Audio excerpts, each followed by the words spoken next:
नमस्कार, स्वागत है आपके अपने YouTube चैनल टारगेटपुर में।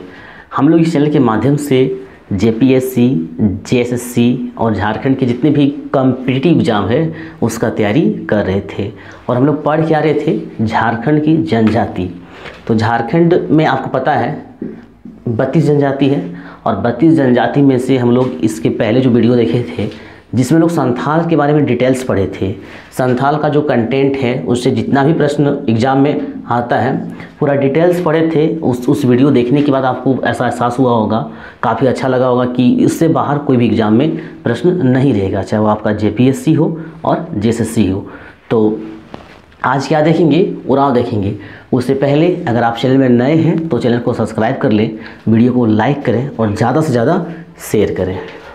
और साथ ही हमारा जो ये बता रहे थे कि संथाल, इस संथाल का वीडियो अगर आप देखे होंगे तो क्या बोले कि कोई भी बुक पढ़ने की आवश्यकता नहीं होगी, सारा कंटेंट है। तो इसका नोट्स प्राप्त करने के लिए जो हमारा वीडियो है इसका नोट्स प्राप्त करने के लिए जनजातियों का या फिर अन्य का नोट्स प्राप्त करने के लिए डिस्क्रिप्शन में टेलीग्राम का लिंक दिया हुआ है, आप वहाँ से टेलीग्राम चैनल में जुड़ जाएँ। ठीक है, देखिए अब हम लोग पढ़ेंगे आज उराव जनजाति पढ़ेंगे। तो उराव जनजाति से पहले संथाल पढ़े। अब क्या करना है, पढ़ने के दौरान ये होता है कि पढ़ने का तरीका कैसे होता है, क्योंकि एग्ज़ाम जो निकलता है सिर्फ पढ़ने से नहीं निकलता, स्मार्ट स्टडी से निकलता है।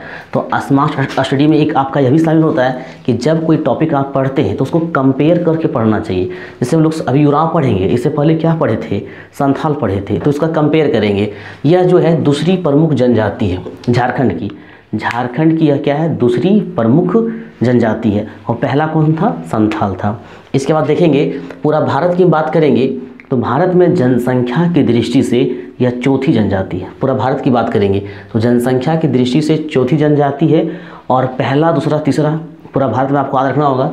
तो पहला जो है वह क्या है, गोंड है, और दूसरा जनजाति जो है वह क्या आपका है, भील है।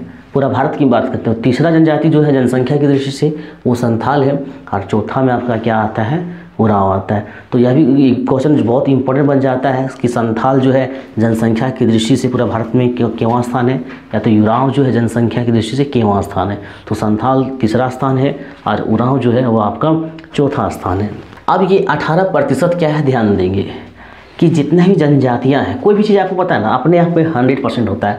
तो 32 जनजाति की जो जनसंख्या है, 32 जनजाति की जो संख्या है वो अपने आप में क्या है, 100% है। तो आपको हम बताए थे इसके पिछले वीडियो में कि संथाल की जनसंख्या सबसे ज़्यादा है मतलब झारखंड में। ठीक है, 35% आउट ऑफ 100%, 35% जनसंख्या जो है वह संथालों की है जनजाति में।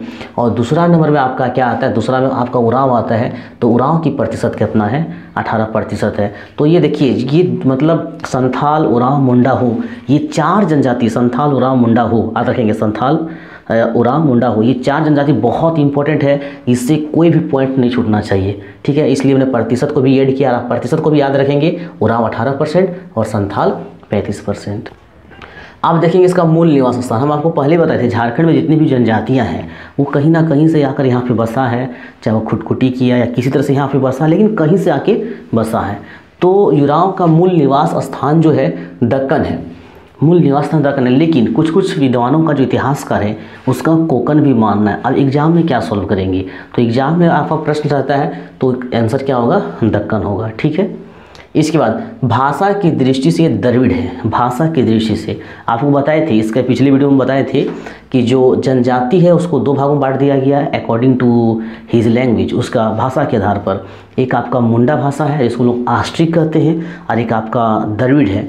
तो द्रविड़ में क्या आता है, 3 आता है, सोरिया पहाड़ी आता है, माल पहाड़ी आता है और आपका उराव जनजाति आता है। तो उराव जनजाति भाषा की दृष्टि से ये द्रविड़ में शामिल है। अब ये देखिए दक्षिणी छोटा नागपुर और पलामू, आपको पता है कि 5 प्रमंडल है झारखंड में। कितना प्रमंडल है, 5 प्रमंडल है। तो ये जिस 5 प्रमंडल में ये आपका दक्षिणी छोटा नागपुर और पलामू में 90% है और 10% मतलब कहने का मतलब समझ सकते हैं कि छोटा नागपुर, दक्षिणी छोटा नागपुर और पलामू में ही 90% जनसंख्या उरावों का फैला हुआ है। गोत्र की बात करेंगे तो गोत्र कितना है, 14 है। अब इनके अलावा हम गोत्र तुलना करेंगे संथाल का, तो संथाल का गोत्र कितना था, 12 था। और गोत्र का एक आता है प्रतीक, जैसे खाना, मारना, नष्ट करना बिल्कुल निषिद्ध रहता है। तो वो लोग लास्ट में जब जनजाति खत्म होगा तो वहाँ पे देखेंगे कौन सा मतलब गोत्र का क्या प्रतीक है, वो क्या नहीं खाते हैं और उसको मतलब क्या क्या चिन्ह है, प्रतीक चिन्ह क्या है। तो पहले आप क्या जब पढ़ते तो ध्यान रखेंगे कि आप लकड़ा का नाम सुनते होंगे, लकड़ा, रुंडा, गारी, तिरकी, जैसे कि हमारे बंधु तिर्की पूर्व के जो कह सकते हैं शिक्षा मंत्री कभी रहे थे तिर्की, तो वो कौन सा है, वो आपका उरांव जनजाति से थे। इस तरह से किस्पोट्टा, टोपो, एका, लिंडा, मिंज, कुजूर, ललित कुजूर जो कि बहुत फेमस है झारखंड में, ठीक है, बांगे, बेग, खालको जो कि झारखंड का पहला एथलीट जो खालको कैटेगरी से थे, खालको, और केरकेट्टा। तो इस टाइटल से आप क्या करेंगे, आपको अनुभव हो जाएगा कि कौन उरांव है और कौन संथाल है। टाइटल से सिर्फ अगर आपको ये क्या कहते हैं टाइटल आपका याद रहेगा, ठीक है। भाषा बात करें तो उरांव की जो भाषा है, संथाल की जो भाषा था वह संथाली था। संथाल लोग संथाली बोलते थे, लेकिन उरांव लोग जो भाषा बोलते हैं उस भाषा का नाम आपका कुड़ुक है। और कुड़ुक का क्या अर्थ होता है यह जेपीएससी में पूछा गया था। 2016 का जेपीएससी का आप क्वेश्चन देखेंगे पीटी का, तो पीटी में पूछा गया था कि कुड़ुक का क्या अर्थ होता है। तो कुड़ुक का अर्थ क्या होता है, मनुष्य होता है। और उरांव की भाषा अगर पूछेगा तो क्या बोलेंगे, कुड़ुक।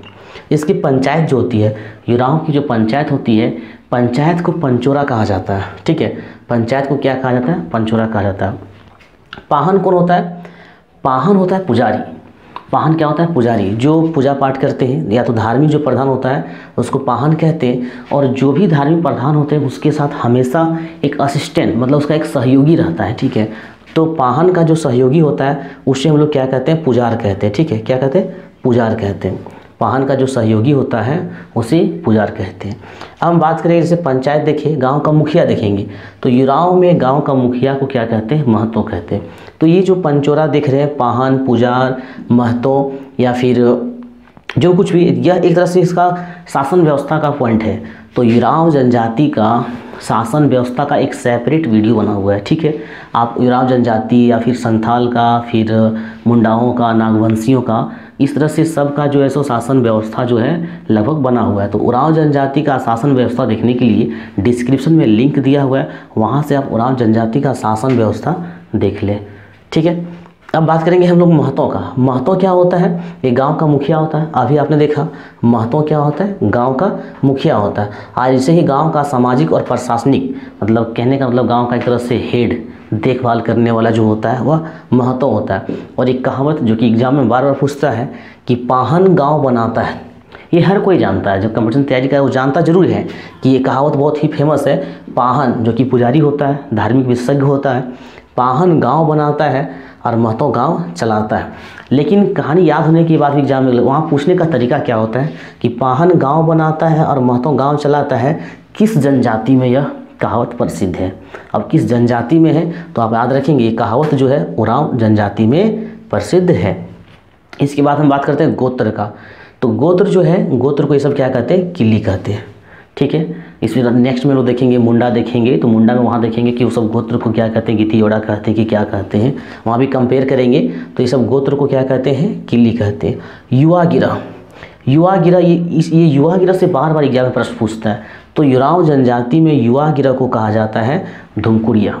धुमकुड़िया युवा गिरा के बारे में आपको एक बार और बता दें कि युवा गिरा क्या होता है, जहाँ पे जो उरांव का जनजाति का जो युवक और युवतियाँ होता है उसको सामाजिक सांस्कृतिक जीवन का प्रशिक्षण दिया जाता है। और ये एंट्री जो होता है 10 से 11 वर्ष के समय में होता है। प्रत्येक 3 साल में एक बार एंट्री होता है जो कि सरहुल के समय में होता है। और उनसे जुड़ी बातें जो है देखेंगे, युवकों को धुमकुड़िया, वहाँ धुमकुड़िया प्रशिक्षण केंद्र है। तो वहाँ पे क्या होता है, पार्ट में बड़ा अलग अलग केंद्र होता है। युवतियों के लिए अलग होता है, युवक के लिए अलग होता है, लड़का के लिए अलग होता है। तो युवकों के धुमकुड़िया को हम लोग कहते हैं जौ खेरपा, ठीक है, ध्यान रखेंगे। जो युवक का धुमकुड़िया होता है उसको लोग क्या कहेंगे, जौ खेरपा कहेंगे। और यहाँ पे देखिए युवतियों का सुतना घर, ये युवतियों का जो सुतना घर है उसको क्या कहते हैं, पेरेरपा कहते हैं। आप देखेंगे कि जौ का अर्थ क्या होता है, क्योंकि जौ खेरपा और पेलेरपा, जौ खेरपा और पेलेरपा क्या होता है, जौ खेरपा जहाँ पे लड़कों को प्रशिक्षित किया जाता है और पेलेरपा जहाँ पे लड़कियों का देखभाल किया जाता है। तो जौ खेरपा जहाँ पे लड़कों का देखभाल होता है और पेलेरपा जहाँ पे लड़कियों का देखभाल होता है। तो जोक हेरपा का जो मतलब लड़कों का जो देखभाल करता है उस व्यक्ति को हम लोग धांगर कहते हैं। ये एक तरह से कोच की तरह, जैसे क्रिकेट में कोच होता है उस तरह से। तो जोक हेरपा का जो हेड होता है उसको धांगर कहते हैं। हालांकि इसको पूरा अगर बोलेंगे तो धांगर महतो भी कह देते हैं कभी कभी, धांगर महतो, ठीक है, लेकिन ज़्यादा सटीक आपका धांगर ही होता है। इसके बाद लड़कियों का जो देख रेख करता है पेल हेरपा का, वो है बड़की धांगरी, और एक या तो फिर वो विधवा भी हो सकती है, ध्यान रखेंगे, बड़की धांगरी या कोई विधवा औरत, बूढ़ी औरत भी हो सकती है। इसके बाद जोक हेरपा पेल हेरपा बहुत ही प्रसिद्ध है। तो जोक का क्या अर्थ होता है, जिस तरह से एग्जाम में पूछ लिया गया है कि कुड़ुख का क्या अर्थ होता है, तो कुड़ुख का अर्थ क्या होता है, मनुष्य। उसी तरह से जोक का क्या अर्थ होता है, कुंवारा होता है। चलिए, धूमकुड़िया का प्रवेश प्रायः 10-11 साल में होता है, और प्रवेश होने के बाद कोई भी युवक या कोई भी ऊंटिया तब तक ही वहाँ पे रहता है जब तक कि उसका विवाह नहीं हुआ। विवाह होने के बाद वो वहाँ पे नहीं जा सकता है, ठीक है। प्रवेश सरहुल के समय होता है, ये अब आपको बता चुके हैं। अब हम विवाह की बात करेंगे। तो विवाह का जैसे आपने क्या देखा था, संथाल में विवाह के बहुत सारे प्रकार थे, इस तरह से इसमें भी बहुत सारे प्रकार है, बट उतना एग्जाम में पूछा नहीं जाता है। संथालों में आपने क्या देखा था कि संथालों में जो विवाह था वो था किरिंग बापला, जो एक अगुआ के माध्यम से सेट होता है और विवाह होता है। इस तरह से युराओं में जो सर्वाधिक फेमस विवाह है वो आपका क्या है, आयोजित विवाह। आप ध्यान रखेंगे, ये सब आता है एग्जाम में, ठीक है, कि संथालों में किरिंग बापला प्रसिद्ध है, और युराओं में जो विवाह फेमस है वो आपका क्या है, आयोजित विवाह है। यह भी एक अगुआ के माध्यम से होता है, जिस तरह से हमारा गांव घर में मतलब आयोजित होता है। इसके बाद युराओं में खासियत की विधवा विवाह बहुत ही प्रचलित है। यह भी एग्जाम में प्रश्न बनता है और शायद आया हुआ है, युराओं में विधवा विवाह, ठीक है। बहुत ये स्टैंडर्ड क्वेश्चन है कि कौन सी जनजाति में विधवा विवाह बहुत ही प्रचलित है, तो आप याद रखेंगे वो आपका क्या है, युराओं। हालांकि सर्वाधिक विवाह जो होता है वह आपका आयोजित होता है। देखिए, सर्वोच्च देवता की बात करते हैं, तो आपको क्या बताया, सर्वोच्च देवता का जिसमें आप नहीं जानेंगे वहाँ पे क्या करना, आपको सिंगभोंगा यूज करना है। बट युराओं में जो सर्वोच्च देवता है उसको लोग क्या कहते हैं, धर्मेश कहते हैं, और यह रिपीटेड क्वेश्चन है, ट्रेडिशनल क्वेश्चन है, बार बार रिपीट होता है। तो याद रखेंगे युराओं में सर्वोच्च देवता क्या है, धर्मेश है, और उसका तात्पर्य सूर्य से होता है। लेकिन ये भी याद रखेंगे, अगर धर्मेश और सूर्य नहीं हो तो धर्मी आपका ऑप्शन रह सकता है, क्योंकि धर्मेश को धर्मी बोल दिया जाता है, यूज किया जाता है धर्मेश का वर्ड में, ठीक है। अब इनके कुछ और अन्य देवता हैं जिनको देखेंगे। ठाकुर देव, जो ठाकुर देव होते हैं वो क्या होते हैं, वो गांव का देवता होते हैं, ग्राम का देवता। इसके बाद मरांग देवता, तो मरांग जैसे कि मरांग का मतलब पहाड़ होता है, ठीक है, तो मरांग देवता मतलब क्या हो गया, पहाड़ देवता हो गया। और डिहवार जो होता है आपका, ये आपका सीमांत देवता होता है। और घरों में जो पुरजात्मा होता है, कुल देवता, जहाँ पे कुल देवता नहीं, पुरजात्मा का मतलब क्या होता है, कुल देवता। इसके बाद पूर्वजों की आत्मा जहाँ पे उसको दफनाया जाता है, ठीक है, या फिर क्या कर सकते हैं, तरह से जलाया जाता है, तो उससे लोग शासन कहते हैं, जहाँ के पूर्वजों की आत्मा निवास करती। और सबसे बड़ी बात है, जहाँ पे उसको दफनाया जाता है या जो जलाया जाता है उसको, वहाँ पे उसका आत्मा निवास करती है। शासन का महत्व जो है, धार्मिक स्थल जैसे कोई मंदिर होता है या सरना होता है, ठीक है, उस तरह से महत्व है। पूजा स्थल का जितना वैल्यू होता है उतना शासन का भी वैल्यू होता है, ये ध्यान रखेंगे। क्योंकि CGL हो, JPSC हो, ये सब में क्या किया जाता है, छोटा छोटा क्वेश्चन को कुटी में दे के फंसा दिया जाता है, ठीक है। अब देखिए प्रमुख त्यौहार इनका क्या है, कर्मा है। आपको बता दें कि झारखंड में कर्मा जो सो आदिवासी, गैर आदिवासी सभी करते हैं, लेकिन अगर एग्जाम में आता तो आपको युराओं सॉल्व करना होगा, क्योंकि युराओं का ही सर्वाधिक प्रिय अगर कोई त्यौहार है तो वह आपका क्या है, कर्मा है। सर्वाधिक सबसे ज़्यादा प्रसिद्ध कर्मा जो है युराओं में ही है। इसके बाद सरहुल है इसका अन्य। प्रतिवर्ष क्या होता है, बैसाख में एक शिकार होता है जिसको लोग विशु चंद्रा कहते हैं। युराओं जनजाति का ये स्पेशल है, प्रतिवर्ष बैसाख में विशु चंद्रा होता है। तो अब बैसाख विशु आप इस तरह से आज भी रख सकते हैं। या फिर अगर कहीं आपको दिक्कत हो रहा कंटेंट याद करने में, तो क्या करें, वीडियो को दोबारा देख लें, सारा जो कंटेंट है वो आपको क्या हो जाएगा, याद हो जाएगा, और फिर किसी भी प्रकार की बुक्स पढ़ने की आवश्यकता नहीं होगी। तो बैसाख में क्या होता है, विशु चंद्रा होता है, और फागुन में होता है फागु चंद्रा। तो ये ज़्यादा आपका डिफ़िकल्ट नहीं है। तो अब क्या देखेंगे, आप देखिए वर्षा ऋतु में होता है जेठ शिकार। यहाँ पे आपने क्या देखा, बैसाख में विशु चंद्रा, इसके बाद फागुन में फागु चंद्रा, और वर्षा ऋतु में जेठ शिकार। इसके बाद क्या है, त्यौहार के समय आपको पता है कि कोई भी जनजाति हो चाहे गैर जनजाति हो, त्यौहार में कुछ विशेष कपड़ा पहनते हैं, कुछ नए कपड़ा पहनते हैं। तो युराओं जनजाति में जो त्यौहारों में कपड़ा यूज किया जाता है, तो पुरुष जो कपड़ा यूज करते हैं, जो कपड़ा पहनते हैं, उसको क्या कहते हैं, केरिया कहते हैं। जो कपड़ा पहनते हैं, खास करके त्यौहार में, वैसे नॉर्मली बात नहीं कर रहे। और महिलाएं जो कपड़ा पहनती है त्यौहार में, उसे लोग क्या कहते हैं, खनरिया कहते हैं। और ये बहुत ही ट्रेडिशनल क्वेश्चन है, ये केरिया के बारे में एग्जाम में आ चुका है। आपको बताते चल रहे हैं कि कहाँ कहाँ कौन सा प्रश्न आया हुआ है। अब देखिए, नाच का मैदान, अखड़ा। अखड़ा क्या है? नाच का मैदान है, या ना केवल नाच का मैदान है बल्कि पंचायत या फिर अन्य कोई धार्मिक काम होता है तो फिर बैठक का भी काम इसी अखड़ा में होता है। और हम आपको बताएं कि जनजातियों में जिसका गोत्र के प्रतीक चिन्ह होता है और जिसे वो खाना, मारना और नष्ट करना बिल्कुल प्रतिषेध होता है। तो उरांव जनजाति में बंदर का मांस खाना बिल्कुल मना ही है, निषेध है। इसका रीज़न है, जब हम लोग नेक्स्ट पार्ट में या फिर कभी वीडियो पढ़ेंगे, किसी वीडियो में देखेंगे, इसका क्या देखेंगे, प्रतीक चिन्ह देखेंगे, तब आपको बताएंगे बंदर खाना मतलब वर्जित क्यों है। आप फिलहाल ये याद रखें कि उरांव में बंदर का मांस खाना वर्जित है। ठीक है। गोदना, जिसको लोग टेटू के नाम से भी जानते हैं, गोदना बहुत ही मतलब प्रचलित है। वैसे देखिए, आप गोदना का तात्पर्य कहने का मतलब क्या है, जितनी 32 जनजातियां हैं लगभग तो हर कोई यूज करता है। लेकिन अगर एग्जाम में बनता तो क्या सोल्व किया जाए, तो एग्जाम में वही होता है जो सर्वाधिक मतलब उसको प्रयोग करते हैं। जैसे कर्मा के बारे में एग्जाम में आया था कि कर्मा किसका प्रमुख त्यौहार है। अब सारा जनजाति ऑप्शन 3-4 ऑप्शन तो रहेगा ही, 4 तो रहेगा।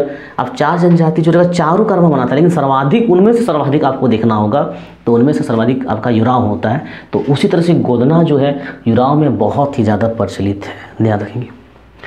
और वर्ष का प्रारंभ जो होता है, आपने संथाल में देखा था आषाढ़ में होता है, और यहाँ पे क्या है, इसका जो वर्ष का प्रारंभ होता है उरांव का धान कटने के बाद होता है। धान कटने के बाद वर्ष का प्रारंभ होता है। अब आपको एक चीज़ अजीब देखने को मिलेगा, दाह संस्कार। हम आप इसके पहले के वीडियो में बताए थे, जो पहले वाला वीडियो नहीं देखे हैं तो उसका लिंक जो है डिस्क्रिप्शन में है, वहाँ से उस वीडियो को आप देख सकते हैं। दाह संस्कार कहने का मतलब क्या है, जितनी जनजातियाँ हैं उसमें आपको ये बताए थे कि अधिकतर जनजातियों में क्या होता है, दफनाया जाता है। लेकिन उरांव थोड़ा सा एक्सेप्शन है, अपवाद है। उरांव क्या करती है, मतलब दफनाने से ज़्यादा दाह संस्कार होता है, दफनाया कम जाता है। यहाँ पे जस्ट उल्टा है। अब जस्ट उल्टा है तो एग्जाम में क्वेश्चन बनता है कि किस जनजाति में दाह संस्कार ज़्यादा होता है, तो दाह संस्कार ज़्यादा जो होता है उरांव होता है। लेकिन क्या होता है, आपको पता है कि जब ईसाइयों का आगमन 1813 में भारत में हुआ था, तो यहाँ की जनजातियों का क्या किया गया था, मतलब ईसाई धर्म को बहुत ज़्यादा मतलब अपनाए थे यहाँ के लोग। तो जो उरांव ईसाई धर्म को मान लिए हैं, तो वैसे ईसाई लोगों को वैसे मतलब उरांव लोगों को दफनाया जाता है, जो ईसाई धर्म को स्वीकार कर लिए। नहीं तो क्या होता है, अन्यथा जो है आपका अधिकतर दाह संस्कार होता है उरांव में। अब प्रमुख नृत्य, ये भी क्वेश्चन आया हुआ है, ठीक है, बहुत बार रिपीटेड है। उरांव का प्रमुख नृत्य क्या है, तो उरांव का प्रमुख नृत्य है वह आपका क्या है, जदुर है। फसल जो है, फसल रोपने के समय एक पूजा होता है, जिसमें फसल धान लगाते हैं उसमें पूजा होता है, ताकि फसल मतलब अच्छा हो, वो नष्ट नहीं हो, बढ़िया हो, उपज बढ़िया हो, इसलिए किया जाता है भेलवा पूजा। ठीक है, खास करके जेपीएससी और क्या कहते हैं सचिवालय लेवल का एक क्वेश्चन है, बहुत स्टैंडर्ड क्वेश्चन है कि किस जनजाति में भेलवा पूजा होता है। भेलवा पूजा क्यों होता है, ताकि फसल जो है उसका उपज मतलब बढ़िया हो। इसके बाद गांव के कल्याण के लिए, गांव सुरक्षित रहे, गांव में किसी प्रकार का संकट ना हो, इसलिए गांव में पूजा किया जाता है। उस पूजा को लोग कहते हैं गौरैया पूजा। शायद आप सुने भी होंगे अपने क्षेत्र में, गौरैया पूजा, भेलवा पूजा। और मुख्य पैसा, जीवन यापन, मुख्य पैसा जो है वह क्या है, कृषि है। इनके अलावा यह शिकार भी करते हैं, लेकिन शिकार क्या है कि उसका पैसा नहीं है, शौक, जिसको लोग इच्छा कहते हैं। तो शिकार शौक है, लेकिन मुख्य पैसा क्या है उसका, कृषि है। तो इस तरह से हम लोगों ने आज क्या देखा, उरांव जनजाति के बारे में देखा, और इससे पहले हम लोग क्या देखे थे, संथाल जनजाति के बारे में देखे थे। और साथ ही हम लोग भूगोल, झारखंड का जो भूगोल है वह लगभग कंप्लीट हो चुका है, जिसको आप प्लेलिस्ट से क्या कर सकते हैं, देख सकते हैं, या डिस्क्रिप्शन में दिया हुआ लिंक वहाँ से देख सकते हैं। इनके अलावा जो मॉडर्न हिस्ट्री है भारत का, उसको भी आप डिस्क्रिप्शन में जो लिंक दिया हुआ है वहाँ से देख सकते हैं, या फिर प्लेलिस्ट से देख सकते हैं। इसके बाद लोग नेक्स्ट देखेंगे, मुंडा के बारे में देखेंगे, फिर हो देखेंगे। तो आज के लिए बस इतना ही। यह वीडियो आप लोगों को कैसा लगा कमेंट बॉक्स में कमेंट जरूर करें, वीडियो को लाइक करें, चैनल को सब्सक्राइब करें और ज़्यादा से ज़्यादा शेयर करें। मिलते हैं नेक्स्ट वीडियो में, तब तक के लिए धन्यवाद।